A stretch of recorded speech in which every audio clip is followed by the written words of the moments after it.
Mind and brain, it's a big area to understand, to discover, right?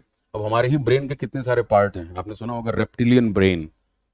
ये जो हमारी पूरी मेरुदंड है बैक में, वो कैसी दिखती है आपको? एक रेप्टाइल की तरह तो दिखती है, हमारी रीढ़ की हड्डी। तो वहां पे माइंड का सबसे पुराना, ब्रेन का सबसे पुराना हिस्सा जुड़ा, जिसको हम रेप्टिलियन ब्रेन कहते हैं। फिर उसके ऊपर थोड़े मेमेलियन ब्रेन्स आए, और फिर इंसान वाला ब्रेन डेवलप हुआ है। लेकिन हमारे अंदर वो जानवरों के गुण इसीलिए हैं। और जो रेप्टिलियन ब्रेन का कॉन्सेप्ट है, वो मतलब जो उसका तरीका है, उसको तुरंत कोई चीज चाहिए होती है। जैसे जानवर है, जानवर को आगे पीछे का क्या पता? नहीं नहीं, मुझे करियर बनाना है, 10 साल के बाद मैं कहाँ हूंगा, उससे कोई सवाल नहीं पूछता ना किसी रेंगने वाले जानवर से, रेप्टाइल से। उसको सिर्फ उस मोमेंट का पता है।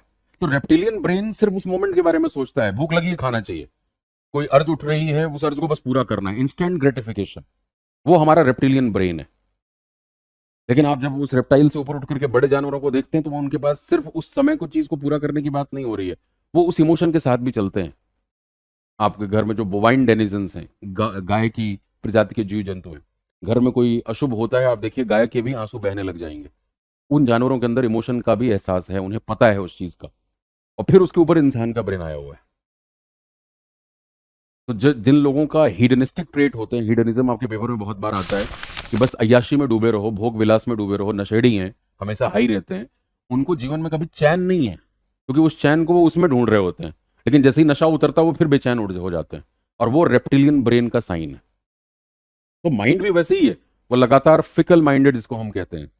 और इसीलिए फिर जो पूरा हमारा मेडिटेशन का साइंस है, वो वहीं से आता है।